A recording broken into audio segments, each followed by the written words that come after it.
यहां पर जल्दी से कमेंट में प्रेम शुक्ला जी आपका चाहती हूं। ये कह रहे हैं हमको साबित करना पड़ता है कि हम भारतीय हैं। कब तक साबित करेंगे? मैं आदरणीय अब्दुल बारी जी सिद्दीकी जी से पूछना चाहता हूं कि वो 60 टर्म विधायक रहे बिहार के, किसने इनसे सर्टिफिकेट मांगा कि आप भारतीय नहीं है? आप भारतीय नहीं तो आपको विधायक चुना जाता, आप चुनाव लड़ पाते। आप स्वास्थ्य मंत्री रहे, आपने गोपनीयता की शपथ खा ली, किसने आपके अभारतीय होने की बात कही? आपके बच्चे लंदन स्कूल ऑफ इकोनॉमिक्स या हार्वर्ड में पढ़ रहे हैं तो भारतीय पासपोर्ट पर गए, कभी किसी ने उनसे नहीं कहा कि आप अभारतीय हैं। और असुरक्षित कैसे हैं साहब? आप बिहार में हैं, आपका निवास है, और बिहार में या तो आदरणीय नीतीश कुमार मुख्यमंत्री रहे हैं या आदरणीय लालू प्रसाद यादव मुख्यमंत्री रहे हैं। तो बिहार में ऐसी कौन सी स्थिति आज तक उत्पन्न हो गई जो आपके परिजनों ने, आपने, आपके दल के लोगों ने, आपके समुदाय के लोगों ने झेली, जिसके कारण असुरक्षित महसूस हो गए? वो ये लालू जी के कार्यकाल में हुआ कि नीतीश जी के कार्यकाल में हुआ? ये कैसे हुआ? कौन से घटनाक्रम है उसके? आपके पास कोई घटनाक्रम नहीं है, लेकिन आपको आरोपित करना है, देश में डर का माहौल पैदा करना है। जब 10,000 लोगों का नरसंहार हो रहा था तब तो देश में मोहब्बत फैल रही थी साहब, और जो ऐसी मोहब्बत फैला रहे थे उनके साथ आपके समझौते हैं। आपातकाल पर आप भाषण देते हुए निकले थे, और जिन्होंने आपातकाल लगाया उनकी वंशमेल के साथ निपटकर आपकी वंशमेल ने एक राजनीतिक समुदाय खड़ा किया। अब उसमें से कहां डरने लगे साहब आप? सिद्दीकी साहब, किसने डरा दिया आपको?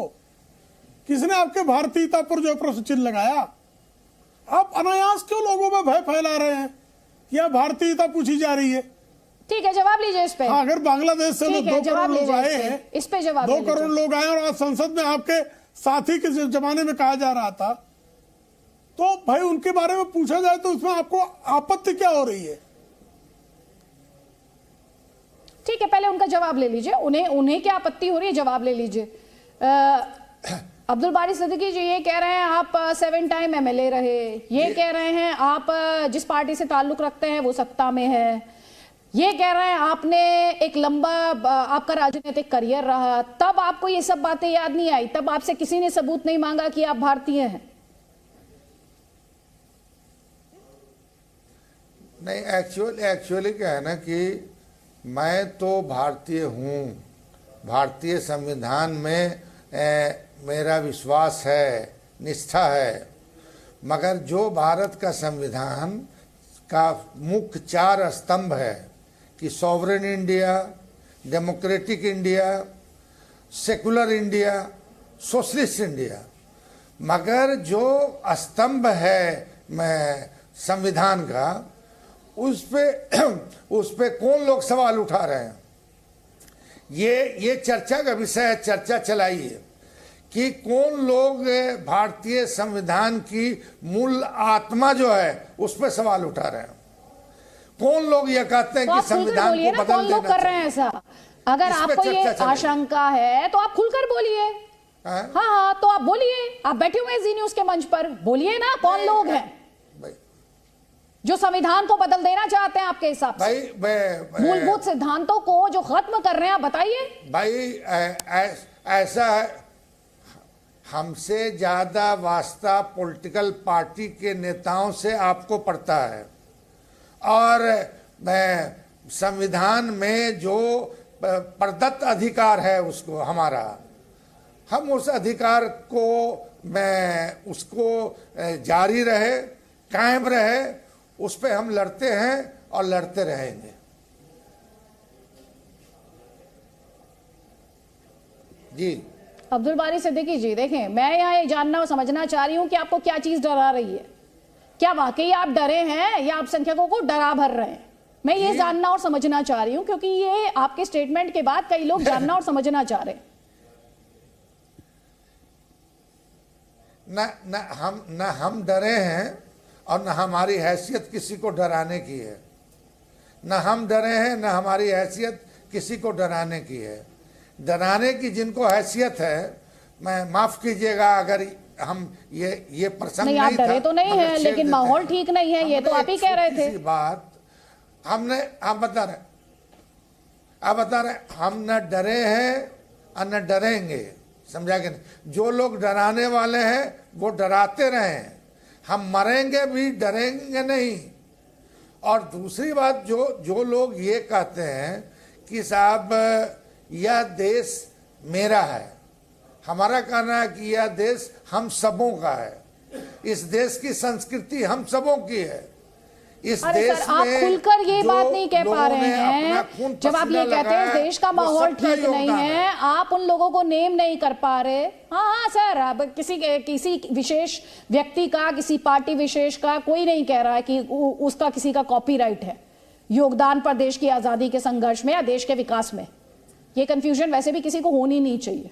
लेकिन जब आप ये कहते हैं कि देश का माहौल ठीक नहीं है, तो कोई तो इस माहौल को खराब कर रहा होगा ना। मैं आपसे बीते 17-18 मिनट से बात कर रही हूं, आप एक बार नहीं कह पाए कि कौन है जो इस देश का माहौल खराब कर रहा है। देश का माहौल खराब करने वाले जो लोग हैं उनको आप भी जानती हैं, मैं भी जानता हूं, और जो लोग डिस्कशंस में बैठे हैं वो भी जानते हैं। मैं इस देश के कॉन्स्टिट्यूशन को जानती हूं, मैं ये जानती हूं मेरे राइट्स और इस देश के सिटीजन्स के राइट्स उस कॉन्स्टिट्यूशन में गारंटीड है। मैं ये जानती हूं मेरे अधिकारों की रक्षा वो कॉन्स्टिट्यूशन करता है। मैं ये जानती हूं इस देश में अदालतें हैं मेरे अधिकारों को अपहोल्ड करने के लिए। मैं ये जानती हूं कि मैं अपनी मातृभूमि से प्यार करती हूं, तो मैं ऐसी कोई बात नहीं कहूंगी जिससे उन लोगों को मौका मिले जो मेरे देश की इमेज को खराब करना चाहते हैं। मैं ये जानती हूं कि अगर इस देश का माहौल ठीक नहीं है, मुझे लगता है इस देश का माहौल ठीक नहीं है, तो as a citizen of India, as a citizen of Republic of India, मेरी जिम्मेदारी है कि मैं उस माहौल को ठीक करने की कोशिश करूं और उन मैकेनिज्म्स का इस्तेमाल करूं जो कि कॉन्स्टिट्यूशन में एनश्राइंड है। अब आप जवाब लीजिए।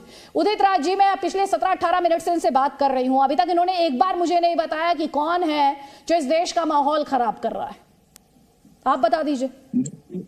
आदित्य जी, जब पार्लियामेंट के कुछ ही दूरी पर 500 मीटर भी दूरी नहीं होगी, जंतर मंतर पर जब ये कहा जाता है जब मोहल्ले काटे जाएंगे तो राम राम चिल्लाएंगे, ये आपके ऊपर नहीं बीत रही है, मेरे ऊपर नहीं बीत रही है, आप उनके ऊपर बीत रही, वही जानते।